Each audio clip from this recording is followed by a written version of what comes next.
The question then becomes the following. It's easy to demonize these guys, right?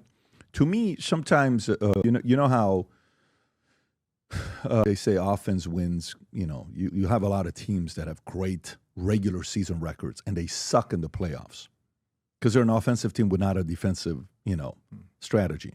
And you'll see these football teams that were decent offense season, but their defense was ridiculous. And in the playoffs, they crush.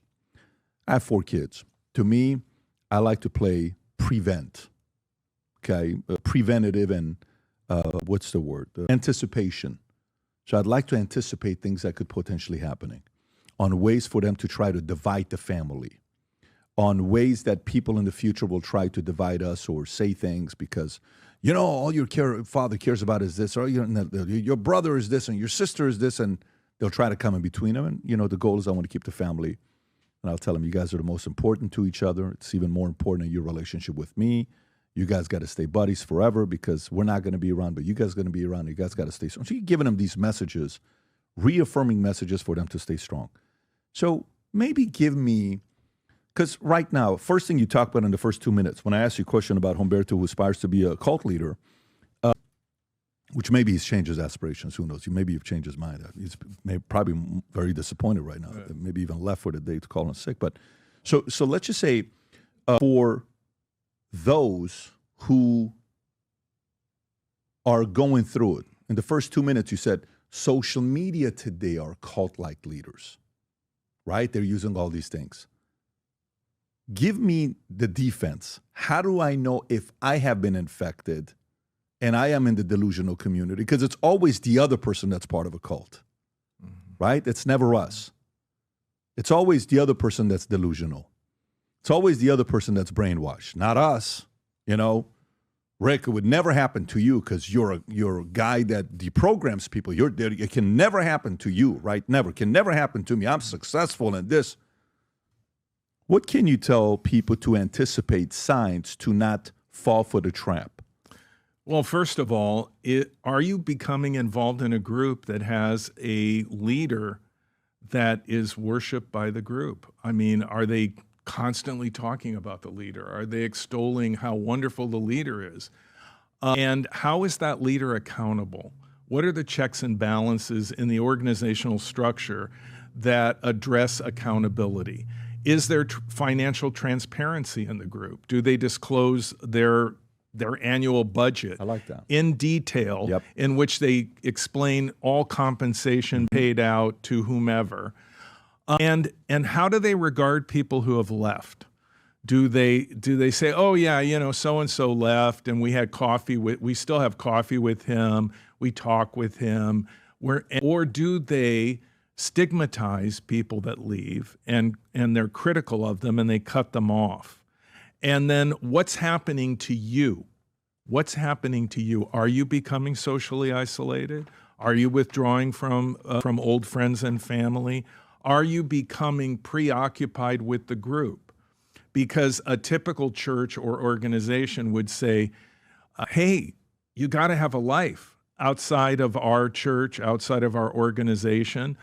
Sure, you belong to our club, our church, but you need to also spend time with your family and have a balanced, healthy life. So is the group drawing you into imbalance, or are they also encouraging you to have a balanced life? And how do they view other organizations? Do they negatively characterize them, or do they have a sense of community? For example, a church that says, yeah, we work with other churches to feed the homeless or to help the elderly, or we do community projects. And how are they regarded? And if you go online and you do a search looking for any information about this group, what is their history? Have they been controversial? What was the controversy about? What are people talking about? Have they been sued by former members? Have there been criminal prosecutions? Many of these groups that I deal with, they have a troubled history. And I think before you become committed, before you become embedded, find it all out. And a healthy group with healthy leadership will not question that. They will say, sure, check us out, whatever. Here's our budget. This is how our bylaws hold our leadership accountable through our incorporation. And you realize that they're not hiding anything from you, and they're being forthcoming. And how is criticism regarded in the group? When you go to group meetings, if someone says something critical about a practice of the organization or group, how is that taken? Is it seen as being really negative and, oh, you're a suppressive person and there's something wrong with you?